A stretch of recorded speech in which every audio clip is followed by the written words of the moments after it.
Thank you for staying with us. We still have our panelists with us in the studio, Sulaiman Kazim, as well as Ugochukwu Ikeko, and also Godi Wagu, who joined us from Prague. That's in the Czech Republic. So let me come to you now. I mean, okay. So he talked about the president not caring about the synergy within the security apparatus in the country. Do you agree? I disagree. I disagree that the president does not care about the synergy of course, security and. So do you think there has been a synergy between the security agencies? It is obvious that synergy that's expected between this security apparatus is not there. It's so obvious. So there's no point for us to live in self-denial or to get it. You just have to say it the way it is. Because in a country where there's no synergy between the security apparatus, of course securities will be in shambles, and of course people will not be safe. Okay, now let me quickly say this. I still feel that some power brokers, so to say, in the presidency. So you mean the government within the government? Yes, it's normal. You know, we've heard of cabals. Yeah, and we heard of cabal during the past administration. Now it's a government within the government. And those that use the word cabals, oftentimes they break it down by saying northern elite. Except we want to live in denial, self-denial. They break it down by saying northern elite. They are northern elite. Of course, the president is from the north, so what they expect, you can't have the southwestern elite cabals within the northern-led government, so to say. So they're just being the ones that are causing the chaos in this government. Now let me say. So this. I mean, who are those people, so to speak? Now, who are those? Well, I might be unable to give names on here, but it's even if we don't know the script writers, we know the prestige, who are the actors. Did you agree? I totally disagree with Kazim and Godi. This is it. He said something about the hallmark of this administration so far in terms of democracy. These are this administration that have disrespected in the court judgment as it relates to El-Zakzaky, Dasuki. These are fundamental. That these are even judgment that have been okay. Said these guys should go home, and the court, they are yet to respond to it. And it brings it back to what happened last week, and he talked about the security apparatus that the president doesn't care. It's an indictment on the president. Because the issue is that you are the president of the Federal Republic of Nigeria, and you're working with your vice president, Yemi Osibanjo. Everything rises and falls under leadership. If there is a cabal under your cabal, there is a government under your government, and you don't care enough, it's a failure on both of them. So for me, the most important thing is that, like he said earlier, and I agree with him on that making Daura the fall guy is good. But there's a bigger question. Who are those that led Daura into this? He said his orders came from above. Was it only Daura? What about what about the other guys that covered their face? How many people were sent home? There should be a commission of inquiry so that we understand what happened, so that this doesn't happen again. Talking about the people that were wearing the balaclavas, they are also taking orders. So now he got his own orders from above. Yeah. They are getting their own orders from him. I mean, so like it's in the military. It's like obey. Before you complain. Yeah. Definitely. But what I'm saying is good to obey before you complain. And since they acted out of character, they acted out of the Constitution, you see, all of them should be penalized. Let's know what happened. So you mean the officers involved in that? Yes, operation? They should be penalized. And it's sad that we get to see this, that there is a power. It shows that the president is not in control of government. And it shows that Yemi Osibanjo is not in control of government. If someone can wake up and attack the National Assembly, you see, we need to understand that we're in a democracy.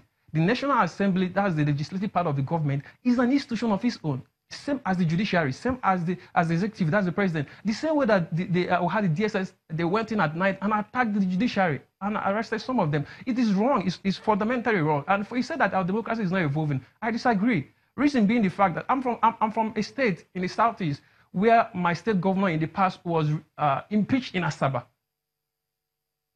It took him, Mr. P2B, going to the state, going back to the court to claim his mandate. It's a democracy. It takes steps. It's not an overnight. It's not an overnight miracle. Process. It's not an overnight process. So we need to understand that what we need to do is to heighten the good things about democracy, cement it, make it entrenched into our everyday life, and that's how we progress. Because the truth is this, and they say that what the senators are fighting, it doesn't concern us, and that is a lie.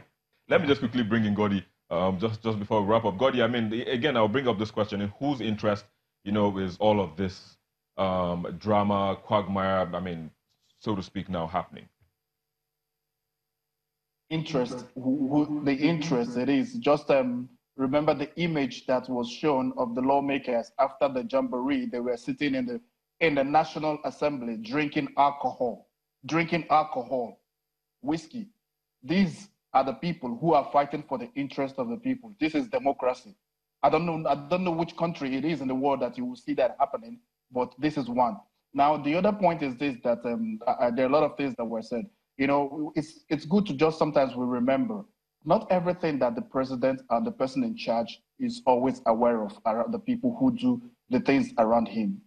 We have seen this over and over, that people take the name of the president or the closeness to the president to use it to influence a lot of things. And this is why I said that the president also, yes, because he doesn't care, and I say it this way, it's also a lack of leadership in his side, that he does not able to bring to order the people who he has appointed as chief. He has even come and said that the IGP did not obey his order. He has had a situation where DSS is writing a letter to Senate to not clear Magoo, and then they are actually talking about it. You know, we have had the situations where the people in his cabinet were overfighting because of some leaked memo over something. So there's also responsibility on the president to be able to call his house to order, but he's not really doing this. This is where a lot of the people are disappointed. Now, when we say that, you know, democracy is really... Gordy, I wish we could go on. But I mean, that's all we can take, you know, at this moment on the program. I would have to say thank you for joining us from Prague in the Czech Republic. Gordy Wogu, once again, thank you for joining us on the program. You're welcome. I mean, guys, I wish we could go on and on. I mean, there are a lot of talking points in this, but I mean, you know, we could do that another time. But I have to say thank you, Sulaiman Kazim, for joining us, as well as Wikiako. Hopefully, you know, things will get better and the interest of the people will be... That should be paramount over everything. Yeah, that's right. Well, we'll take a break and we'll be back with the most viewed videos on our YouTube channel in the past week. Please stay with us. A 20-year-old confessing to killing people on behalf of a cult group begin this week's most viewed videos. 3 of us, we are not going to go to the place.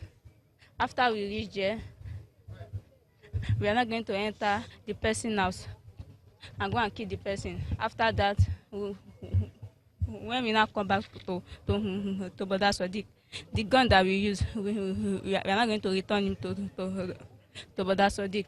Brother Sadiq is not going to give me 10,000, but many people is 20,000. They are going to give the people.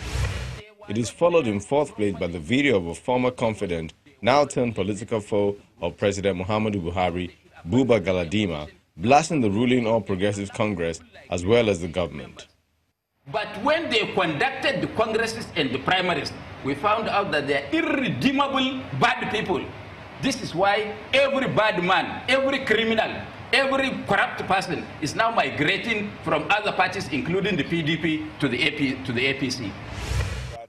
In third place is the video of the chairman of the All Progressive Congress, Adams Oshiomhole, asking the Senate President, Dr. Bukola Saraki, to resign his post after relinquishing his membership of the APC, the party on whose platform he rose to the exalted position.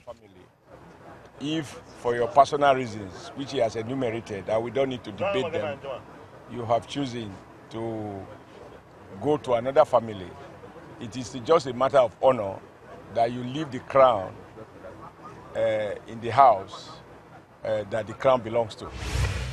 Second place is Kaduna Senator Shehu Sani, warning against the purported plan to impeach Dr. Saraki from the Senate presidency. The numbers are not there. The numbers to remove the Senate president are not there. And also the numbers to remove those who are on the side of the president or to do anything untoward of the president is also not possible.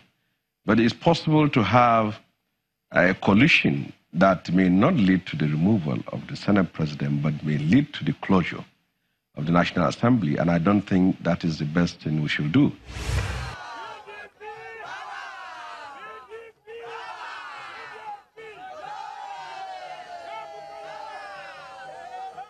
While in first place is the video of residents of Kwara State jubilating over the defection of the Senate President from the All Progressive Congress to the People's Democratic Party.